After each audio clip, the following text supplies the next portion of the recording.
मित्रों नमस्कार।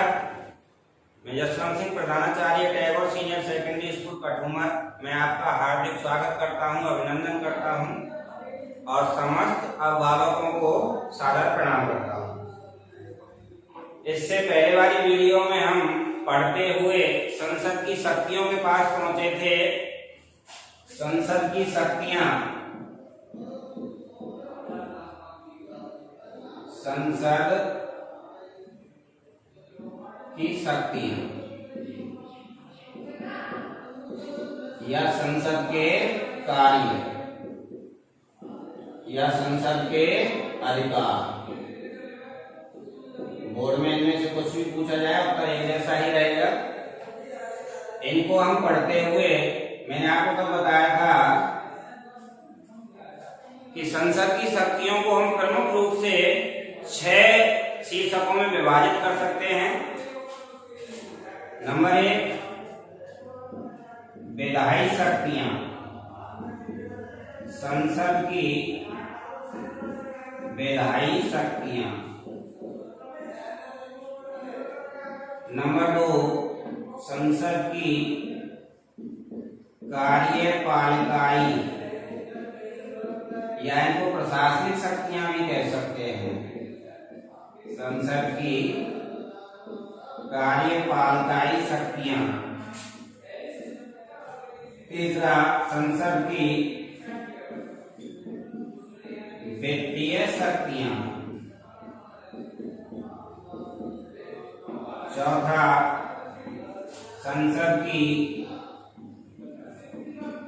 या संघीय व्यवस्थापिका की निर्वाचन संबंधी यानी कि चुनाव संबंधी शक्तियां। निर्वाचन या चुनाव यानी संसद के सदस्य किस किस के मतदान में वोटिंग करते हैं। नंबर 5वां, महाभियोग संबंधी शक्तियां। महाभियोग संबंधी शक्तियां। और अंतिम 6वां शीर्षक जो है वो है संविधान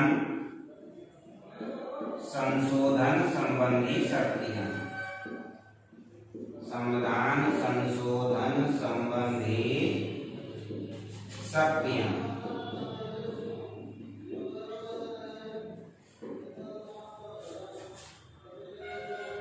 मित्रों, प्यारे छात्र छात्राओं,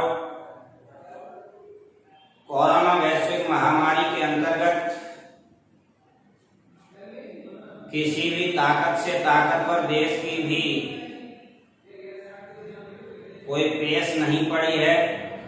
सभी बेबस हैं, इस बीमारी के सामने मजबूर हैं, बेबस हैं, लाचार हैं। सबसे ज्यादा जो आघात हुआ है, जो मार झेली है, वो देश के बच्चों ने झेली है, छात्र छात्राओं ने झेली है। जो देश का भविष्य माने जाते हैं, किसी भी देश का भविष्य माने जाते हैं, हमारे होनहार, हमारे लाडले लाडलियां, हमारे छात्र छात्राएं, प्यारे विद्यार्थियों, इस कोरोना वैश्विक महामारी के अंतर्गत आप सबको इस चीज पे गौर करना है। समय किसी का इंतजार नहीं करता है, इसलिए आपका जो समय निकल रहा है वह आपकी बहुत बड़ी क्षति है। तो अधिकतम समय को यूज में लेते हुए, उसका सदुपयोग करते हुए ज्यादा से ज्यादा पढ़ने का प्रयास करें, मन को संतुलित करने का प्रयास करें। ऑनलाइन कक्षाओं में आपको जितना पहुंच रहा है वो तो आपको तैयार करना ही है। इसके अतिरिक्त आपको भी अपने अनुसार किताबों को पढ़ना है, अध्ययन सामग्री को खंगाल देना है, तब जाकर के आप अपनी क्षतिपूर्ति कर पाओगे। अन्यथा ये क्षतिपूर्ति करना संभव नहीं लग रहा है। तो मैं या कोई भी गुरुजी आपको जो भी दे रहे हैं उसको ध्यान से, मन से, आस्था के साथ सुनने और समझने का प्रयास करें। और इसके अतिरिक्त आपकी जो अध्ययन सामग्री है उसमें आप भी समय देकर के अपने भविष्य को सुनिश्चित और सुरक्षित करें। तो मैं आपको इससे पहले वाली वीडियो में बता रहा था कि संसद हमें 2 निबंधात्मक क्वेश्चन देती है। एक हम पूरा कर चुके हैं, संसद के संगठन को या लोकसभा के संगठन को या राज्यसभा के संगठन को। अगला जो क्वेश्चन बन रहा है वो है संसद की शक्तियां या संसद के कार्य या संसद के अधिकार, जो प्रमुख रूप से मैंने अध्ययन की सुविधा की दृष्टि से इन्हें 6 शीर्षकों में 6 भागों में डिवाइड करके आपके सामने प्रस्तुत किया है। जिसमें सबसे पहली शक्ति विधायी शक्तियां हैं। जैसा कि आप शुरू में ही सुन चुके थे, संसद संघीय व्यवस्थापिका यानी कि केंद्र सरकार की विधायिका, जिसका सर्वप्रमुख कार्य विधि निर्माण करना है, देश हित में कानून बनाना है। तो विधायी शब्द बना है विधि से, और विधि का मतलब होता है कानून। तो कानून बनाना इस विधायिका का, संसद का सर्वप्रमुख कार्य होगा। अब ये कानून कहाँ कहाँ बनाती है, ये हमारे संविधान निर्माताओं ने पहले ही निर्धारित किया है। और शासन की शक्तियों का जो विभाजन किया है वो 3 सूचियों में भी निर्धारित किया है। विधायी शक्तियों का विभाजन, विधायी शक्तियों का जो विभाजन है वो आपको ध्यान से सुनना समझना है। प्रमुख रूप से इसकी 3 सूचियां निर्धारित की गई हैं, 1, 2, 3। नंबर 1 पर आपको याद रखना है संघ सूची, दूसरा राज्य सूची, तीसरा समवर्ती सूची।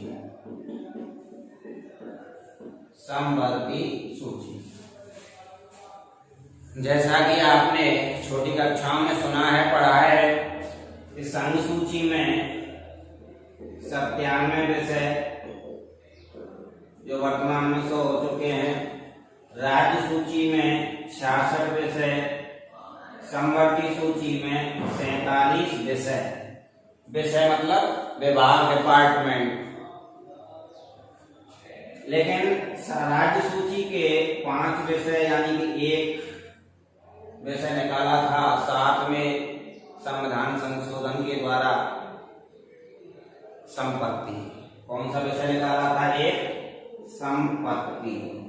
याद रख सकते हो आप, बारीक क्वेश्चन में बड़े कंपटीशनों में पूछा जाता है। और इसके बाद 1 निकालने के बाद 4 विषय और भी निकाले गए इसमें से, जिनमें आप याद रख सकते हो, यहाँ जगह कम है। शिक्षा, वन, जंगली जानवर, पशु पक्षी, माप तो रहेंगे आप। कितने विषय निकल चुके हैं इसमें से? 5। एक साथ दिखा सकते हो आप, 66 - 5 बराबर 61 विषय। वर्तमान में राज्य सूची के विषयों की संख्या 61 है। इसमें से कितने निकाल लिए गए हैं? 5। एक कब निकाला था? 7वें संविधान संशोधन के द्वारा। 4 कब निकाले थे? 42वें संविधान संशोधन के द्वारा। 42वें संविधान संशोधन 1976 के द्वारा 4 विषय जो निकाले गए हैं उनके नाम याद रखिए आप। शिक्षा, वन, जंगली जानवर, पशु पक्षी और माप तोड़, इन 4 विषयों को निकाला गया है 42वें संविधान संशोधन 1976 के द्वारा। तो कुल विषय कितने निकाल लिए गए? इसमें से 5 - 5 हुए। जो 5 राज्य सूची में से निकाले गए थे वो कहाँ जोड़ दिए गए? समवर्ती सूची में। कितनी संख्या है वर्तमान में? 52 विषय। ओके सर, लेकिन आपको गौर फरमाना होगा इधर थोड़ा सा कि संघ सूची, संघ शब्द है यहाँ। मैं पाठ की शुरुआत में आपको बता रहा था कि केंद्र सरकार को संघ सरकार भी कहते हैं, और संघ सरकार का जो हमने प्रावधान है वो कनाडा के संविधान से लिया है। संघीय शासन कनाडा के संविधान की देन है। ये क्वेश्चन भी आरपीएससी फर्स्ट ईयर में आ चुका है कि संघीय शासन देन है। 4 देशों के नाम होते हुए थे ऑप्शन में, उनमें से सही नाम क्या था? कनाडा।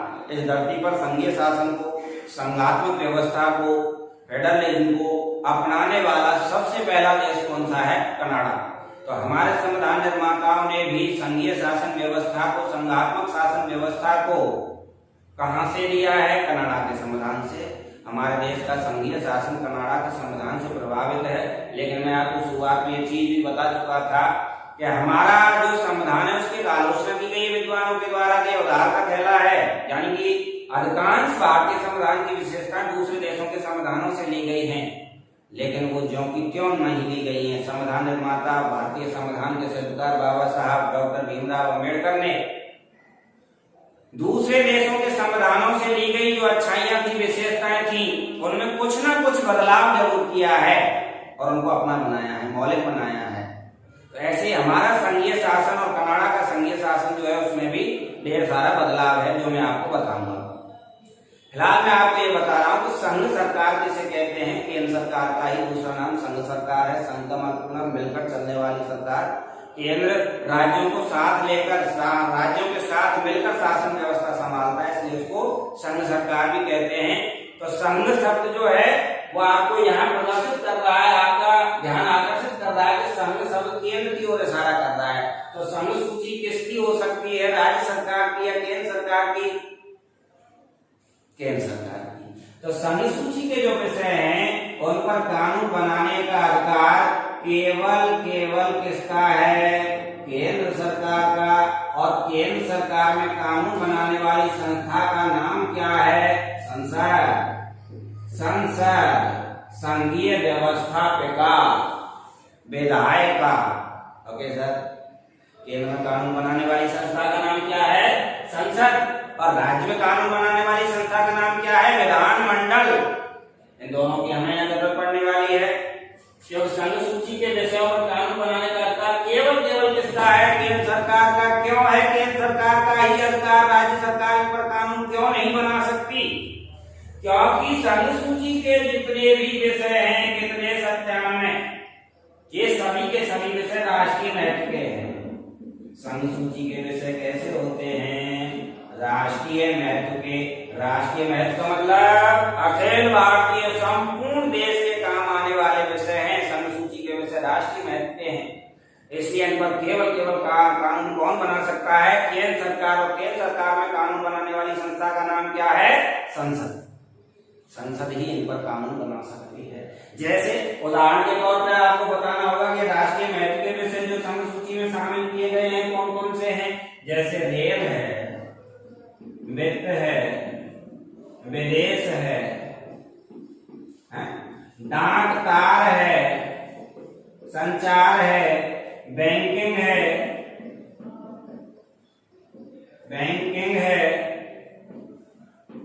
प्रतिरक्षा है, सेना है, आदि विषय कैसे हैं? राष्ट्रीय महत्व के, इसलिए इन पर कानून केवल कौन बना सकता है? केंद्र सरकार, मतलब संसद। संसद ही इन पर कानून बना सकती है। राज्य विधानमंडल इन पर कानून नहीं बना सकता, क्योंकि ये राष्ट्रीय महत्व के विषय हैं।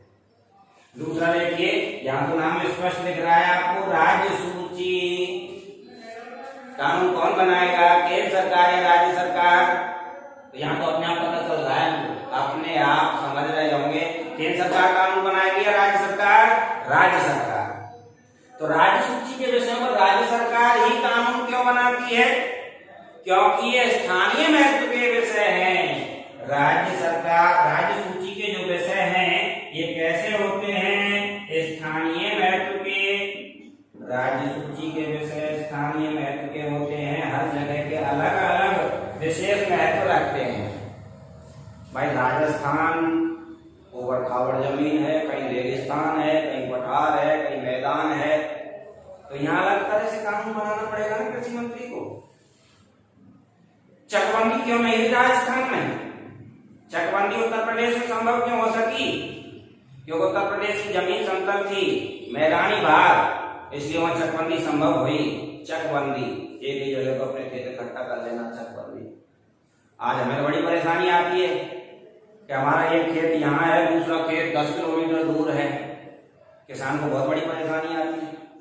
यूपी में नहीं आती, उत्तर प्रदेश में नहीं आती, क्यों? वहां चकबंदी है। तो मैं बताना आपको ये चाह रहा था कि संपूर्ण भारत राज्य के अंतर्गत आने वाले जितने भी स्टेट हैं, राज्य हैं, प्रांत हैं, इकाई हैं, उन सबके स्थान विशेष के जो विषय हैं, जो विभाग हैं, जो डिपार्टमेंट हैं, वो अलग अलग निर्धारित किए गए हैं। इसलिए इनको कहाँ रखा गया है? राज्य सूची में।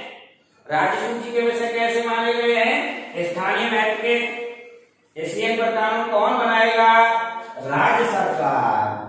कानून कौन बनाएगा? राज्य सरकार। और राज्य सरकार में कानून बनाने वाली संस्था का नाम क्या है? विधानमंडल। विधानमंडल ये विधायिका है, ये विधि निर्माण की संस्था है, कानून बनाने वाली संस्था है जो राज्य सरकार में कानून बनाती है। केंद्र सरकार में कानून बनाने वाली संस्था कौन है? संसद, संघीय व्यवस्थापिका। तो राज्य सरकार में कानून बनाने वाली संस्था कौन सी है? विधानमंडल, यानी कि राज्य व्यवस्थापिका। राज्य की विधायिका का नाम क्या है? विधानमंडल। केंद्र की विधायिका का नाम क्या है? संसद। Okay sir. तो राज्य सूची के विषय जिनकी संख्या मूल संविधान में कितनी थी? 66, लेकिन इनमें से एक को निकाल दिया गया था 7वें संविधान संशोधन के द्वारा। संपत्ति को लिख दिया है मैंने यहाँ, संपत्ति, जो पहले राज्य सूची का विषय था लेकिन वर्तमान में ये संपत्ति सूची का विषय है। फिर 4 विषय और भी निकाले गए इसमें से, नाम याद रख सकते हो आप। शिक्षा, वन, जंगली जानवर, पक्षी, मापो। इन 4 विषयों को और राज्य सूची से निकाल दिया गया और कहाँ समाहित कर दिया गया, कहाँ जोड़ दिया गया, कहाँ जगह दी गई इनको? संपत्ति सूची में। जैसे संपत्ति सूची के विषयों की संख्या 47 से बढ़कर +5 हुआ तो कितनी हो गई थी? 52 विषय संपत्ति सूची में। तो एक बार फिर से यहाँ आइए, संघ सूची के विषय जिन पर केवल केंद्र सरकार ही कानून बना सकती है। क्यों? क्योंकि राष्ट्रीय महत्व के होते हैं। राष्ट्रीय महत्व का मतलब संपूर्ण भारत देश के महत्व के विषय हैं, इसलिए इन पर कानून बनाने का अधिकार केवल केंद्र सरकार का है। और केंद्र सरकार में कानून बनाने वाली संस्था का नाम क्या है? संसद। जैसे कौन कौन से विषय हैं ऐसे जिन पर केवल संसद ही यानी कि केंद्र सरकार ही कानून बना सकती है? रेल है, वित्त है, विदेश है, डाकघर, संचार है, बैंकिंग है, रक्षा है, प्रतिरक्षा है, सेना है आदि, आणविक शक्तियां हैं, परमाणु शक्तियां हैं, ये सब पर कानून बनाने का अधिकार केवल केंद्र सरकार यानी कि संसद का ही होता है। दूसरा, राज्य सूची के विषय। राज्य सूची के विषय स्थानीय महत्व के होते हैं। कैसे? स्थानीय महत्व के। इसलिए इन पर कानून बनाने का अधिकार किसका होता है? राज्य सरकार का होता है। और राज्य सरकार में कानून बनाने वाली संस्था का नाम यानी विधायिका का नाम यानी कि राज्य व्यवस्थापिका का नाम क्या है? विधानमंडल। विधानमंडल ही कानून बनाता है राज्य में। और विधानमंडल कानून कहाँ बना सकता है? राज्य सूची के विषयों पर, क्योंकि स्थानीय महत्व के होते हैं। जैसे आपको यह बताना होगा स्थानीय महत्व के विषयों में, जैसे कृषि है, सिंचाई है, वाणिज्य है, कृषि, सिंचाई, वाणिज्य है, पुलिस है, राज्य की पुलिस अलग है, स्थानीय शासन है, स्वशासन है, लोकल गवर्नमेंट, स्थानीय स्वशासन है। भाई हमारे यहाँ राजस्थान में तो ग्राम पंचायत के मुखिया को क्या कहते हैं? सरपंच। पड़ोसी राज्य, पड़ोसी प्रांत, उत्तर प्रदेश में ग्राम पंचायत के मुखिया को प्रधान कहते हैं। तो इसका मतलब स्थानीय स्वशासन है तो एक ही, लेकिन उनके रूप, उनके प्रारूप, उनके तौर तरीके, उनके पदाधिकारी चेंज मिलते हैं, बदलते हुए मिलते हैं। इसका मतलब राज्य सरकार का विषय है, ये राज्य सरकार अपने अनुसार निर्धारित करती है।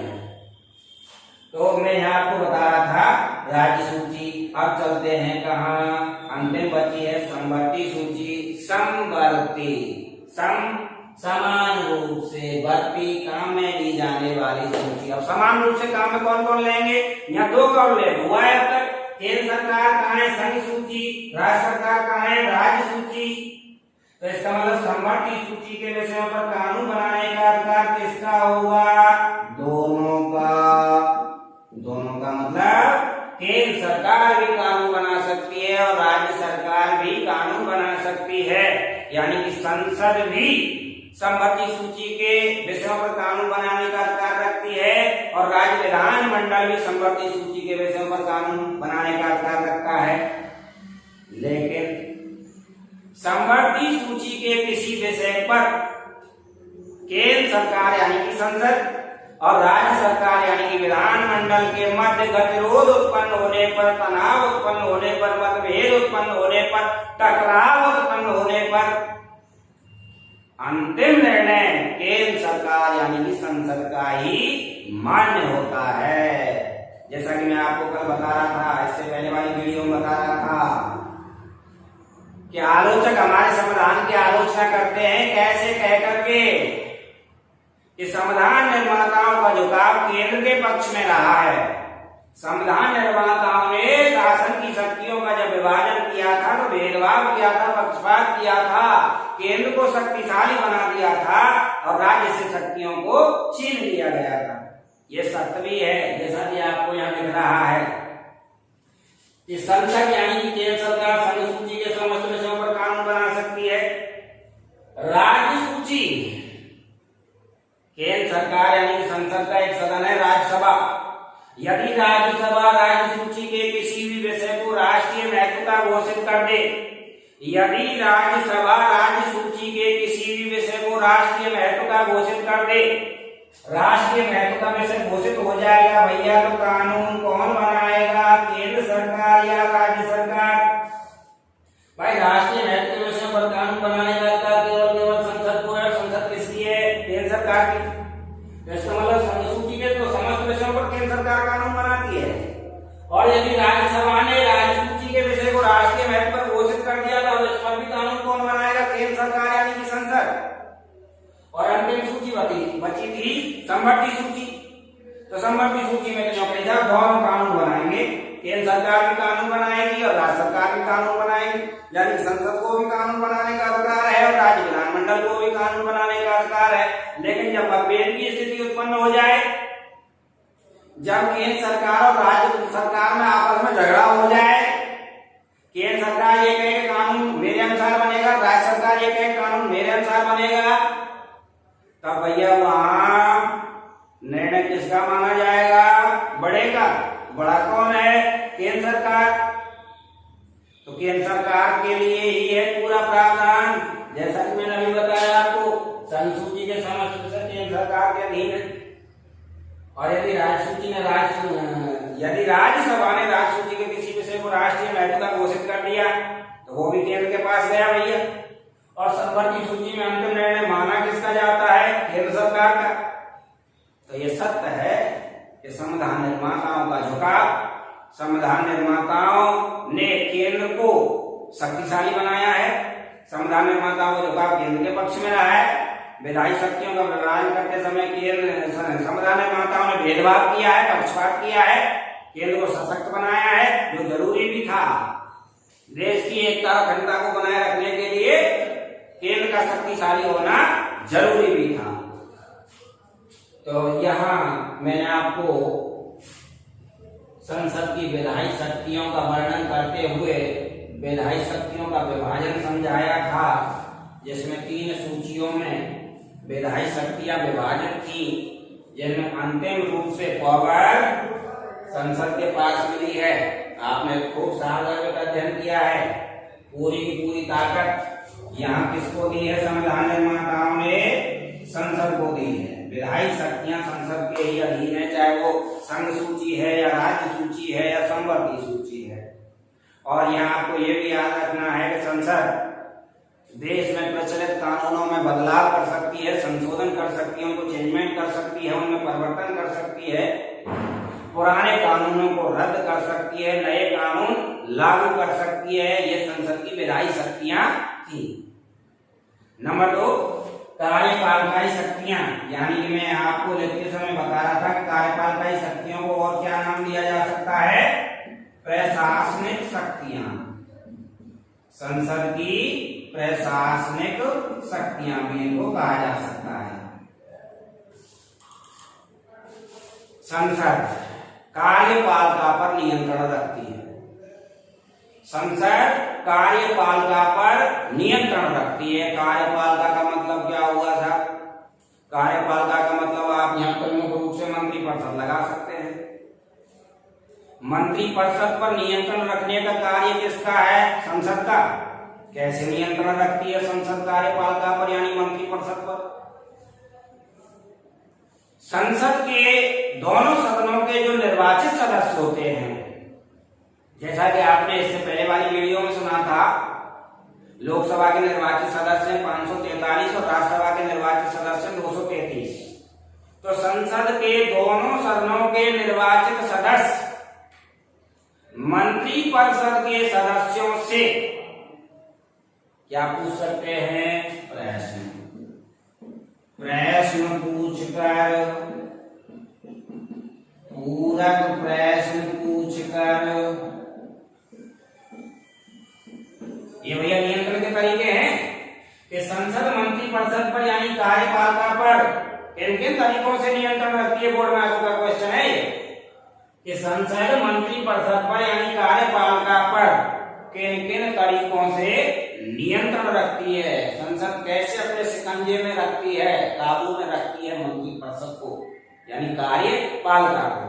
तो ये तरीका नंबर 1, प्रश्न पूछकर, पूरक प्रश्न पूछकर, कटौती प्रस्ताव लगाकर, कटौती प्रस्ताव, निंदा प्रस्ताव,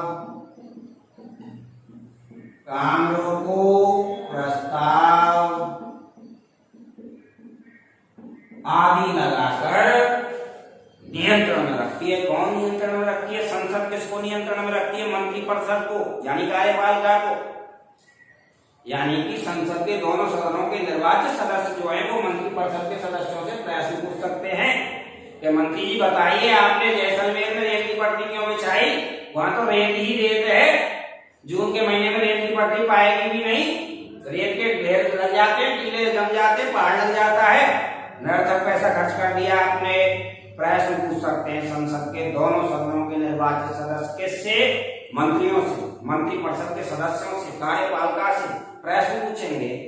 पूरक प्रश्न भी पूछेंगे, उन पर निंदा प्रस्ताव भी लगा सकते हैं, उन पर कटौती प्रस्ताव लगा सकते हैं, उनका काम रुकवा सकते हैं, काम रोको प्रस्ताव लगा सकते हैं, स्थगन प्रस्ताव लगा सकते हैं। इन तरीकों से भी यदि मंत्रिपरिषद कार्यपालिका नियंत्रण में नहीं आती है तो संसद के पास अग्निबाण और एक, संसद का सदन लोकसभा और लोकसभा के पास है अग्निबाण। अग्निबाण क्या है? अविश्वास प्रस्ताव। अग्निबाण किसे कहेंगे? अविश्वास प्रस्ताव। अविश्वास प्रस्ताव। और यह अविश्वास प्रस्ताव की जो ताकत है वो संसद के कौन से सदन के पास है? लोकसभा के पास। लोकसभा निम्न सदन, अस्थायी सदन, शक्तिशाली सदन, लोकप्रिय सदन संसद का, उसके पास अग्निबाण है, अविश्वास प्रस्ताव। यदि लोकसभा ने मंत्रिपरिषद पर अविश्वास प्रस्ताव लगा दिया तो संपूर्ण मंत्रिपरिषद भंग हो जाएगा, मंत्रिपरिषद की जीवन लीला समाप्त हो जाएगी। बताइए, अग्निबाण है ना? और अग्निबाण किसके पास है? ये लोकसभा के पास। तो एक बार फिर से सुनिए आप, संसद की शक्तियां का आदि अधिकार पढ़ रहे थे हम, जिसमें सबसे पहला विधायी पढ़ा था, विधायी शक्तियां। और विधायी शक्ति, विधायी शब्द बना है विधि से, विधिमान होता है कानून। तो कानून कौन बनाता है? संसद। संसद कानून कहाँ बना सकती है? अभी मैंने आपको तीनों सूचियां बताई। वैसे तो विभाजन इस ढंग से किया था कि यहाँ राज्य को भी कुछ अधिकार दिए गए और हैं, लेकिन संसद चाहे तो अधिकार है नहीं तो राज्य के अधिकारों को भी छीन सकते हैं, क्योंकि राज्य सूची जो है वो राज्य सभा जो है वो राज्य सूची के किसी भी विषय को राष्ट्रीय महत्व यदि घोषित कर देती है तो इसके अधिकार भी कहाँ चले जाते हैं? संसद के पास, केंद्र सरकार के पास चले जाते हैं। और समवर्ती सूची में अंतिम निर्णय केंद्र सरकार का यानी संसद का ही मान्य होता है। संसद पुराने कानूनों को बदल सकती है, नए कानून लागू कर सकती है। तो तो संसद की विधायी शक्तियों के बाद आपने दूसरा सुना था संसद की कार्यपालकाई शक्तियां। संसद की कार्यपालकाई शक्तियों को क्या कह सकते हैं हम? प्रशासनिक शक्तियां। और तीसरा नाम क्या ले सकते हैं? मंत्रिपरिषद पर नियंत्रण संबंधी शक्तियां। संसद की मंत्रिपरिषद पर नियंत्रण संबंधी शक्तियां, यानी 3 हेडिंग बन गई है साहब। संसद की कार्यपालकाई शक्तियां, संसद की प्रशासनिक शक्तियां और संसद की मंत्रिपरिषद पर नियंत्रण संबंधी शक्तियां। अब संसद मंत्रिपरिषद पर नियंत्रण कैसे रखती है? तरीके आपके सामने हैं कि मंत्रिपरिषद पर नियंत्रण रखने के क्या क्या तरीके हैं। संसद के दोनों सदनों के निर्वाचित सदस्य, दोनों सदन मतलब लोकसभा राज्यसभा, लोकसभा में निर्वाचित सदस्य 543, राज्यसभा में निर्वाचित सदस्य 233। तो संसद के दोनों सदनों के निर्वाचित सदस्य मंत्रिपरिषद के सदस्यों से प्रश्न पूछ सकते हैं, पूरक प्रश्न पूछ सकते हैं, कटौती प्रस्ताव लगा सकते हैं, निंदा प्रस्ताव लगा सकते हैं, काम रोको प्रस्ताव लगा सकते हैं, स्थगन प्रस्ताव लगा सकते हैं आदि तरीकों से। इन तरीकों से संसद मंत्रिपरिषद पर यानी कार्यपालिका पर नियंत्रण रखती है। लेकिन ये तरीके जब फेल हो जाते हैं, इन तरीकों से जब मंत्रिपरिषद संसद के नियंत्रण में नहीं आती है, तो संसद का सदन है लोकसभा और लोकसभा के पास है अनिवार्य मतलब अविश्वास प्रस्ताव कि अब हमारा तुम पर विश्वास नहीं रहा। तो लोकसभा, ये लोकसभा की अनन्य शक्ति है, लोकसभा का एक क्षेत्राधिकार है, लोकसभा की विशिष्ट शक्ति है, लोकसभा की ऐसी ताकत है जो केवल लोकसभा के पास और किसी के पास नहीं है। तो क्या है? अविश्वास प्रस्ताव।